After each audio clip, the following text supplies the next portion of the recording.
Hi guys, welcome to the latest podcast of YarninBlak. Today I've got a special friend of mine on, Lisa. I'll introduce you to Lisa in a second, but first I'd like to acknowledge the traditional custodians of the land that I'm currently calling in from.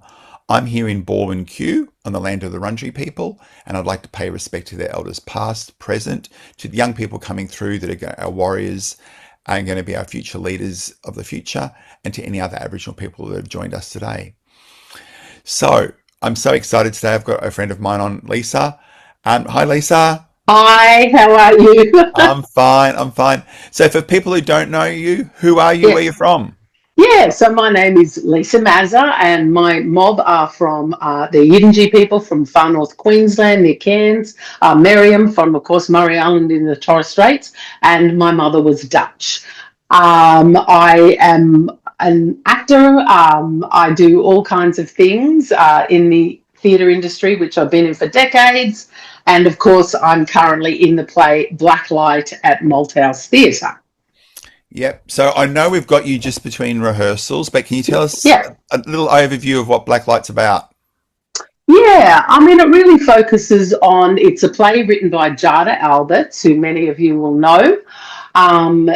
It's about, I mean, it really looks at the three generations of women, specifically, but it's about, obviously there's bigger themes of being a woman, being a black fella, and it's really set in, well, it's kind of set now, and I was going to say in the future, and I think that was kind of when it was going to be set, but it's not really, because the future is like the kind of scary, not knowing what's happening future is kind of now. It's a bit unsafe, Yeah. and so that is the kind of the atmosphere of the play, and it's really just about their relationships and and how they deal with life. But there's bigger themes in it. I don't know, that doesn't sound like much of an explanation. Whoops. No, that's fine. That's fine. And it's on in coming up very soon in February, March at the Malthouse Yes. Theatre. Yes, that's right. Yeah, it starts its first previews on the 13th of February. It ends about on the 7th of March. Tickets are on sale now. And there's, I believe there's black discount tickets, but, please contact Malthouse to find Yeah. out that. Yeah. And I'll put Um, all the details on the YouTube so people can yeah, actually find and it. I believe I was told there is a community night too, and I believe it's on the Monday after the first preview. So that's, oh gosh, I haven't got the date, but it's about the 15th or 16th, maybe. Is that true? Anyway, it's something like that. Sorry, it's the Monday. That's fine. Yeah, great. So I want to take you back a little bit to when you Mhm. were younger and go, Yeah, where did you exactly grow up? yeah. So my four siblings, my mother and father, we were all pretty much in Sydney for most of our life. That's where we went to school. I was born in Brisbane. I'm currently in Melbourne, living here in the western suburbs. But yeah, we grew up in Sydney, and that was kind of, I believe we were in Melbourne before that and some other places. But really, our schooling began in Sydney because that's when Dad basically started a black theatre. That's Yeah. kind of why we moved to Sydney in the first place. When I was about, I think I was like 6 when we moved there.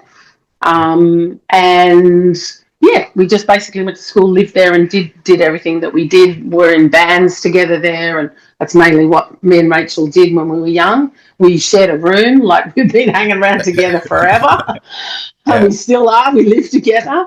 But yeah, so basically that was the kind of beginning of black theatre, certainly on the east side. I know that there was stuff going on the west side of the country as well. Yeah. But yeah, that was those early days. And of course, Dad cast me in the Cakeman uh, as Pumpkinhead when I was like 7 years old. And I think when I was doing the play, I actually turned 8 because it was the start of the year, and my birthday's on January the 26th. So I was 8 when we actually started doing the play. And yeah, those were those exciting days of we were just hanging around the theatre, and yeah, that was pretty much it. Yeah. So what got you then to go, I want to do this for a career? Yeah, there was definitely some years of I mean, our father did encourage us. Obviously, it was around. We knew all those people who were around in those days. Only Justine Saunders, and I'm not okay. What's the name? Oh gosh, how come the names are all failing me now? But all the dancers that were around then, and all those people, and I suppose the excitement of that. I think Dad even got us to sing at the Adelaide Festival when we were about 7, and he would get us to sing when people would come round. And our house, even in Melbourne, sorry, before we were in Sydney, I remember that house in Punt Road. That was like a place where people all came. And then when we lived in Edgecliff below Bondi Junction, people would come to that house too. So there was a lot of gatherings and, arguments and singing, and there was a lot of stuff around. And we, of course, went on the tour, the Black Theatre tour. Like when that happened, basically Black. Like we were in that tour bus on that tour with everyone. So obviously we were encouraged to do it, and Dad would get me the odd thing of voiceover or get me to do some reading for something, and so obviously it was always there. There was definitely years where I was like, no, I don't want to be an actor. I think I left school and I just thought, no, I'll just do some jobs. So I think I did a couple of different jobs, like work for the State Control Commission, Do the Right Thing campaign, and did all kinds of different work for Faith Martin Casting. Then eventually, which Burnham got me that job. He was like, here, you want to do this? I'm like, yeah, sure. And but then at some point, I think Rachel Perkins had graduated from AFTRS. She was as a producer, and she said to Rachel, here, be in this show that I'm doing, her 3rd year production show at AFTRS. And Rachel was like, come on, let's play sisters in this. So that was like, anyway, that thing was called the Goblin Market, which they occasionally show, oh my gosh, on like NITV or wherever sometimes with me and Rachel. So that was kind of the start. And then after I did that, I think I did a small production of Radiance with New England Theatre Company before I did Radiance at QTC, and that QTC show was with Wesley directing, and that's when I met people like, people who were in the show, as in Roxanne McDonald and Deb Marmon, like we were all in that show together, and John Harvey was doing admin. There was a whole lot of people who I met at the same time and got an agent, and, really kind of, that was it from then, really. But there were years where I wasn't doing, and I was just doing bits and pieces, trying to figure out my life. But then it was like, you know what, I'll just give this a go and see how it goes. And really, it's been decades.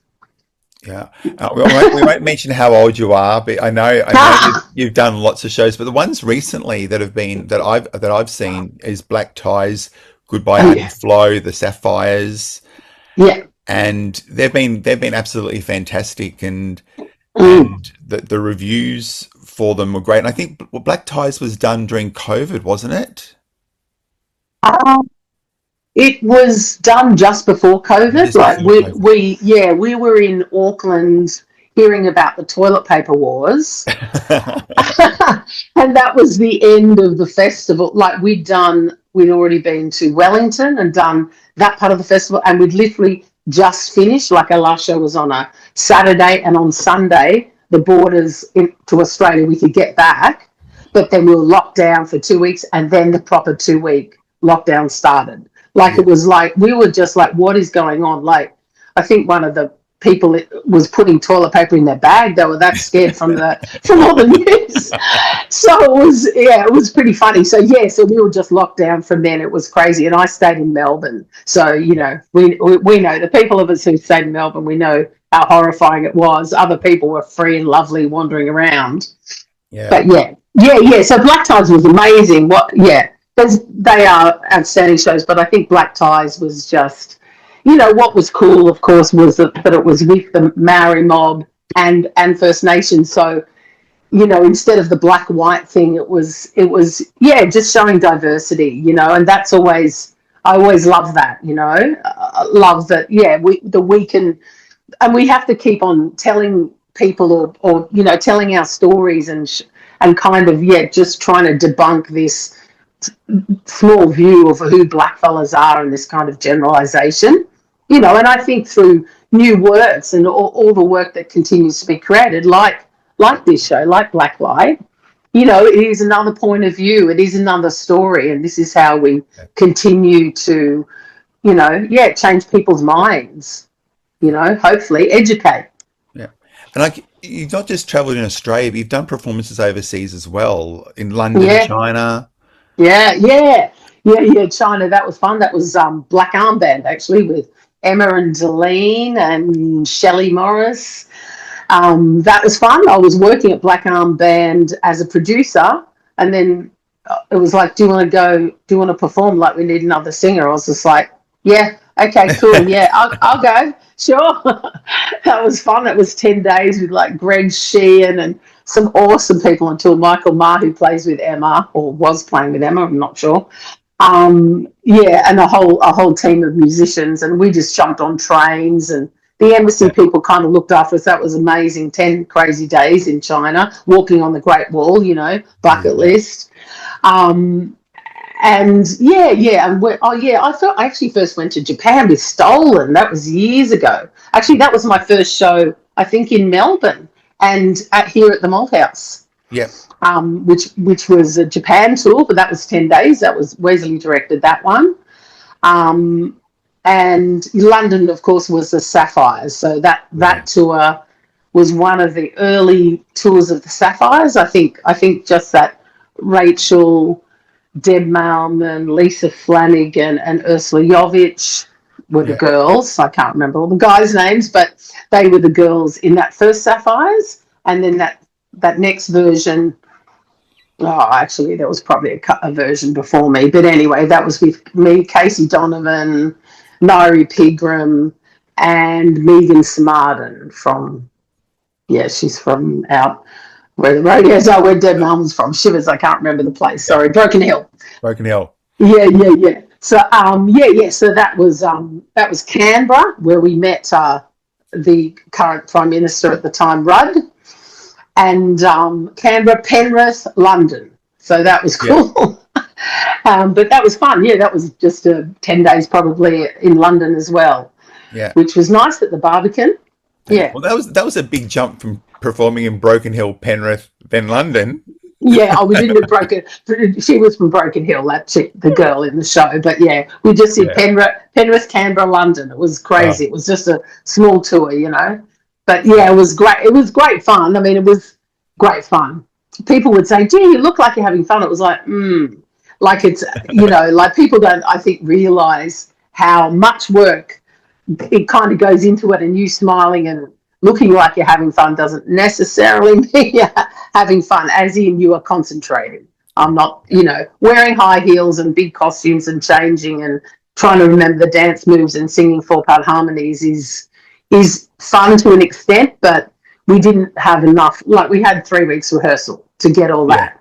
So like I learnt lines before I came into rehearsal, which is what happens when you've only got 3 weeks, because I knew the dancing and the 4-part harmonies was going to be a challenge for me. So at least I could learn my lines, at least look at my monologue and learn it. So yeah. How hard is it to prepare and the rehearsal things? I think sometimes the audiences don't think about that. They come and see you perform live and they go, "Oh wow, that was fantastic," but there's a bloody lot of work that goes in behind it. Yeah, no, absolutely. And you've really got to and I've started to kind of try and clean up my act and get fit and healthy, because really to continue doing it, I'm not a spring chicken, and you do have to be fit in your mind and body to continue kind of working, because lines get more and more difficult to learn as you get older. And you really have to do a lot of, well, you can certainly do some prep before. And if the lines aren't going to change too much, which most of the time they do change a lot, so you can't actually you can do quite a bit before you come, but you don't want it to be set in stone. And really, I mean, it's kind of unfair how the industry is now. Like, I do remember many years ago, you'd have 5 weeks rehearsal. I'm not sure what happened to that. You used to just do Monday to Friday. Nowadays, it's like you get 3 weeks or something. It seems standard. And that's not true. We had 4 weeks, but I have to say we did do some work on the script and stuff. Yeah. And a lot of times you do end up doing work on the script, which is not exactly your job, but that's just part of the industry. And it's also just part of making the work better. Like, I care, and everyone in the show cares that the work is the best it can be. Like, we all want it to be the best it can be. So you do that, even though that is taking time out from you, rehearsing and working on it. So you actually have to do a lot of work at home in your own time. Like, you don't have time, it is your life. Like on weekend, there's not much fun and games while you're rehearsing. Yeah. Yeah. Now, So it is, yeah. I was gonna ask that a lot of the viewers might know you from the mental health first aid videos that you did a number of years ago. Yeah. Where you play, I think you're in a couple playing different aunties that actually help promote mental health first aid. Gosh, yeah. Yes, that was with Kimber. Must have been. Yes, yeah. Kimber Thompson recorded them. Yeah. Gosh, it was a while ago. I do remember I was down at the Women's Hospital, I think, doing some of them. I have to say, those things that you have to learn quickly, and there's a lot of information.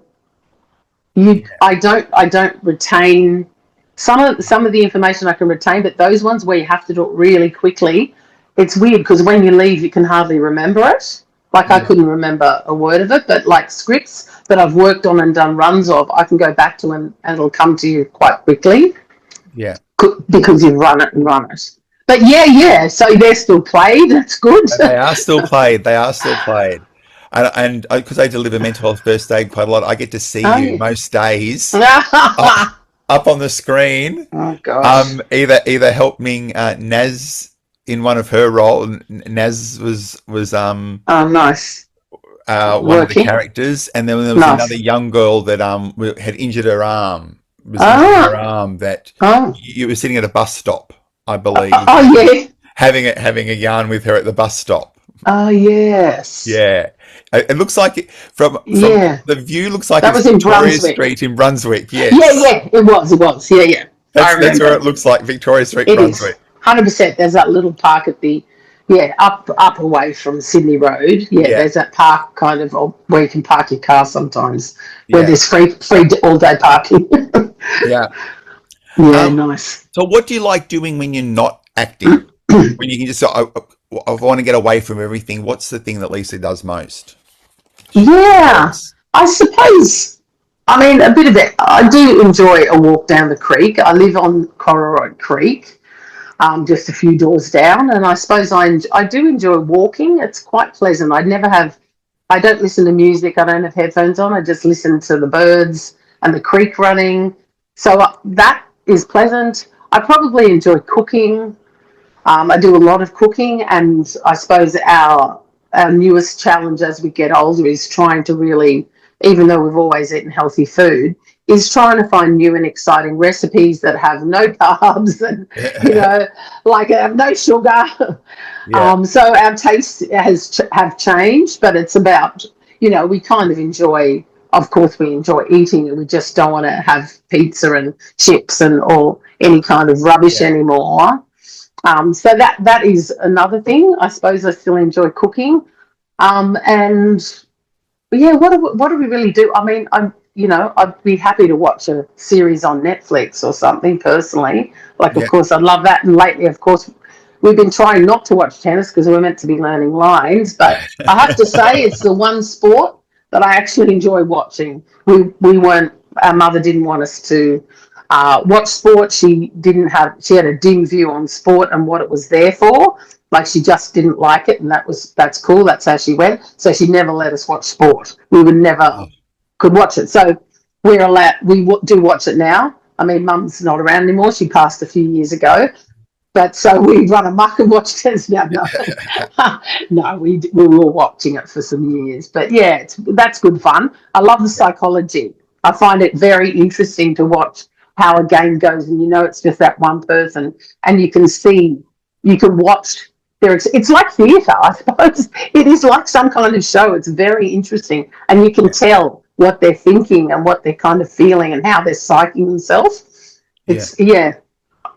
it's something about it. But of course, going to theatre. Of course, that's the other thing. Like, we always go to theatre. We're at the theatre, like, at least sometime in a week. We go to the Yeah. theatre, usually once a week, if not more. Sometimes we're going 5 shows in a week, 4 shows. It's ridiculous. Yeah. Do you have any favorite genres of theatre? Uh Oh, look, I'm pretty like naturalistic. I mean, it has to have a story. I don't probably I don't go and see a lot of musicals or any of those kind of things. And I wanted to say something. I want to be moved, and I want to be educated and surprised if possible. Yeah. We just saw Dear Sun at Belvoir on the way through when we were coming through Sydney, driving back from up north, and yeah, that was cool. That was beautiful to see 5, black men on stage, talking from that book that Thomas Mayo wrote, Yeah. on these, kind of black leaders in the community, and yeah, that was lovely. I mean, especially like it had the thing at the end where they actually spoke from themselves, and that was that's always touching, because that's like 100% real. There it is. Yeah, we kind of did that at the end of Stolen, and it was like, yeah, for me, of course the play was very good, but for me, having, and I hated it when I was in Stolen, when Wesley asked me to do that. It's like, don't you think I've given enough? Like, as an actor, you give everything you can. And I was kind of resisting, because I'm like, I don't want to talk. I don't want to talk for myself. Like, I don't want to say, because it sometimes, well, it can bring up stuff, whatever. Yeah. You know what I mean? Like, you're like, I've already sweat blood and tears for this show. But I have to say, when people saw the show, of course, it's everyone's favourite part of the show. Yeah. Like, having the real people say something. It's like, but fair, because that's what people want. That's what I want. I want to have a connection with it. I want to be moved. I want to be changed. I don't want just entertainment. Not when I'm seeing theatre. No. So yeah, that's the theatre. We go to if we know there's a black film, we always go to all those kind of shows, obviously. But obviously we get, we're lucky enough to get tickets to the Malthouse and MTC, and we go to all those shows too. So it's great. We just get to see a whole range. But probably, yeah, just straight naturalistic with a good story is what I want to see. That's good to hear. Yeah. Hey, when I was doing some Google searching about you, because I did a Google, Yes. the word self-determination appeared in nearly every page. Really? Yeah. Right. I want to ask you then, what does self-determination mean to you? Yeah, well, I suppose simply it means, we have there's a responsibility in self-determination. I think that all blackfellas should be heading towards that. I think it's about us being the tellers of our own stories. It's really that. It's us being able to tell our story, us being given a voice. And that in theatre, I suppose, and that's what I'm talking about. But even beyond theatre, I suppose it's like us being able to determine what we want to do and how we want to do it, which, of course, not all blackfellas agree. So it's not that simple. But in theatre, it is us telling our story, and that is about opening the door for us to be able to make our own theatre and have the opportunities. I think there's a lot of, or there has been in the past, especially about, oh no, we can't find someone who can do this. Like, we couldn't find a director who could direct this play. It's too big for a black director or whatever. Like, there was some of these kind of conversations. So I think, it is about some people who are the keepers or the door, step out of the way and let blackfellas tell their story, give them opportunities to do that. I think that's it, really. And it's all about and it's also about us upskilling and being, stepping up to the task as well. Like, we have a responsibility to do that as well. Yeah. Yeah. Yeah.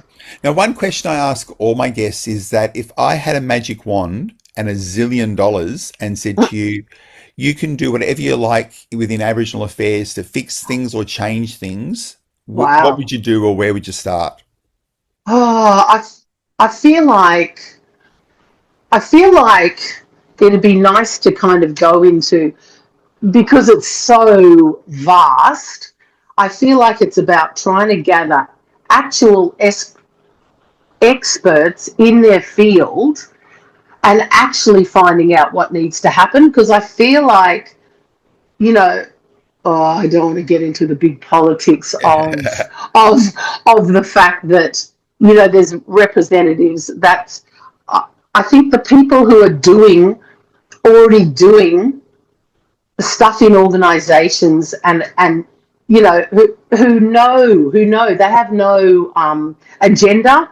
There's no Yeah, political agenda. They are actually working on the ground.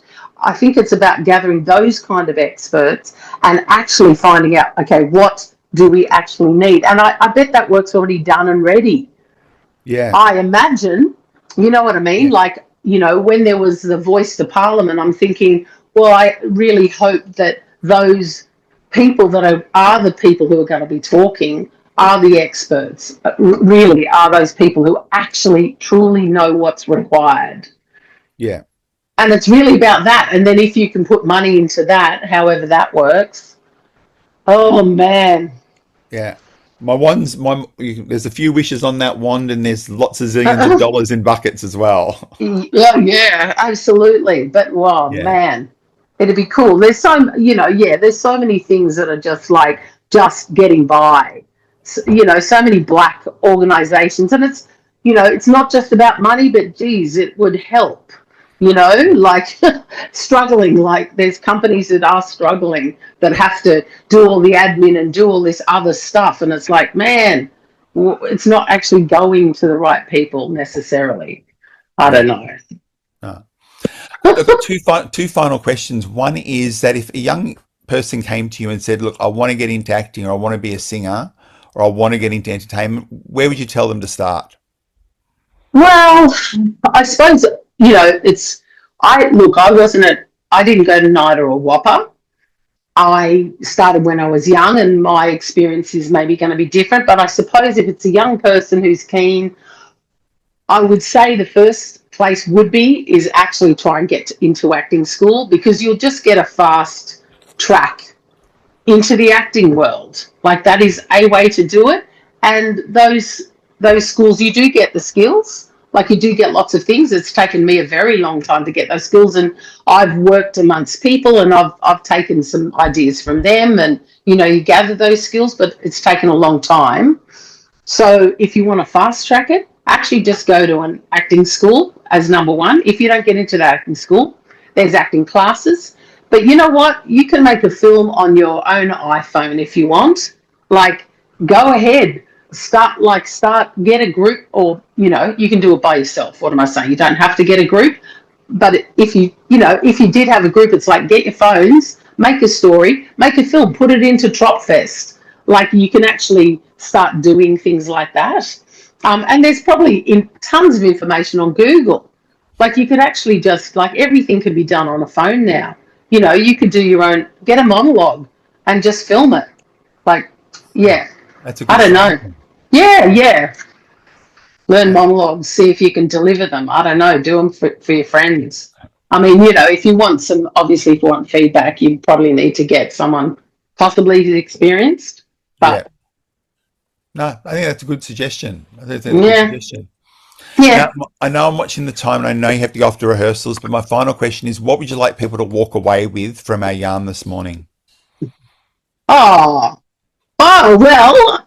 Oh well. I suppose I'd like them to come and see this show, but come to theatre. You know what? Like, I've been in theatre for a long time, and there's so many great shows. I would love more blackfellas to get involved in theatre, and I'm not just talking about on the stage. one thing which has been a passion of mine, and I know Rachel's as well, especially when she was in Obituary, but even now that she's left, is that, you know, there's actually, to make black stories, to make great black theatre, we actually need black fellas in all those positions, like designer, costumes, you know, director, dramaturg. There's all these other jobs. So, and I don't know. It's just like, maybe turn up at Obituary, knock on their door, see if they've got some work. But it'd be amazing if you are interested, if you do have skills in the arts. There are a whole lot of jobs that you could find out about. I was doing some work out at Brimbank with some young people to try and get them interested. It's like, actually just turn up to theatre. You know, there are black tickets to Malthouse. Malthouse has black tickets put aside. So it's just like, you know what? Come to the theatre. You know, if you want to tell your story, think about you telling your story. There's plenty of black, you've got a story. So, yeah. Yeah. That'd be awesome. Yeah, no, that's great. Look, thank you very much for joining us. I know you've got to go off to rehearsals. Yep. You know I love the work that you do. And Thank you. I will always be in the audience there. What you do. And I'll make sure everyone else comes to too. So, guys, I want to thank Lisa for joining us, and I'll see you guys at the next podcast. And thanks, Lisa. Amazing. Thank you.